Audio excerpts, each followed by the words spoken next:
자신이 시한부라고 오해하고 무서울 게 없어진 정화마법사 돌직구 플러팅 여신 여주와 저주에 걸린 영앤 리치, 집착 아련 폭주 남주가 사랑에 빠지는 이야기. 시한부인 줄 알았어요. 바로 시작합니다.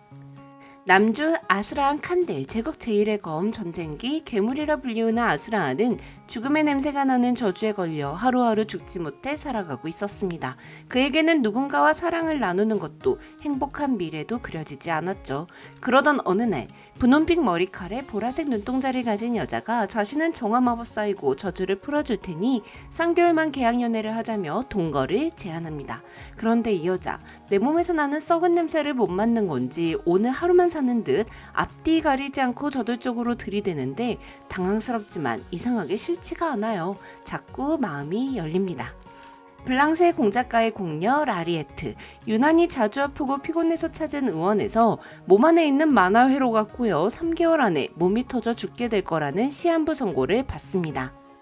크게 삶에 대한 욕심은 없었기에 죽음이 슬프지 않았지만 태어나서 지금까지 가문을 위해 희생하며 살았던 게 너무 억울했던 라리에트는 어차피 죽을 몸, 하고 싶은 걸 전부 해보고 죽자는 생각에 버킷리스트를 작성합니다. 부모에게 인정받기 위해 노력했지만 그들의 사랑은 한심하기 짝이 없는 오빠 리온에게 갔고, 부모라는 자들은 자신의 사정이 어려워지자 인성이 썩은 후작에게 라리에트를 팔아버리려 했습니다. 여주는 남은 3개월이라도 블랑쉐가의 공녀가 아닌 라리에트로 살기 위해 약혼을 파기하고 집을 뛰쳐나옵니다.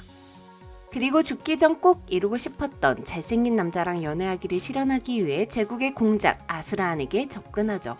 곧 죽을 몸이니 상대방이 자신에게 진지해서는 안 되고 여자를 여러 번 만나봤을 것 같은 잘생긴 남자랑 가볍게 3개월만 연애를 해볼 생각이었는데 모태솔로인 순정 집착 광공 흑발미남 아스라한이랑 계약연애를 맺게 된 라리에트. 거기다가 남주는 이게 계약연애라는 것도 인식 못하고 라리에트의 플러팅에 꼼짝없이 당해 평생 옆에 있어달라고 하는 늑대 순정 댕댕이 재질. 저주로 인해 사랑이 처음이었던 아스라한이 갓 알에서 깬 아기새처럼 자신만 바라보자 라리에트는 삶에 대한 미련과 단호함 속에서 고민하게 되는데요. 과연 라리에트는 어떤 선택을 하게 될까요? 자, 그럼 시한부인 줄 알았어요. 이 작품의 매력 포인트 3개를 짚어볼게요. 첫 번째 매력은 작가님의 단호한 얼굴 취향입니다.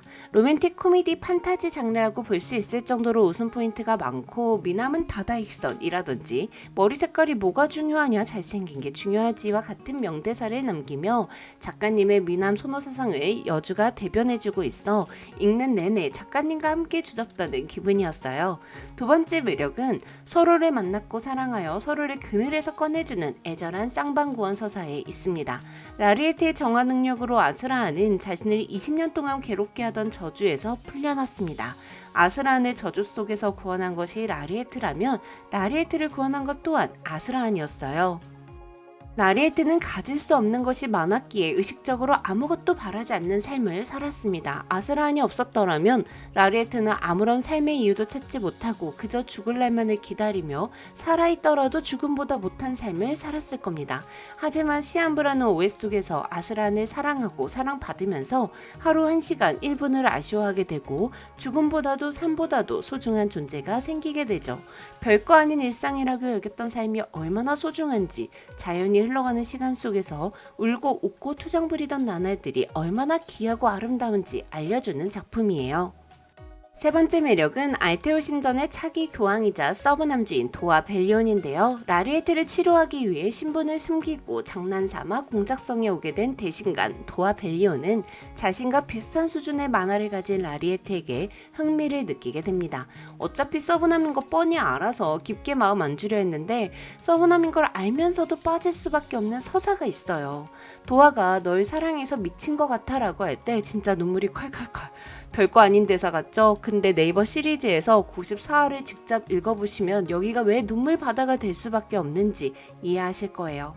죽음을 앞두고 무서울 게 없어진 여주의 당차고 해맑은 플러팅에 꼼짝없이 당해서 모든 걸 다 내어주고 마는 잘생기고 능력 좋은 남주가 나오는 시한부인 줄 알았어요는 네이버 시리즈에서 보실 수 있습니다.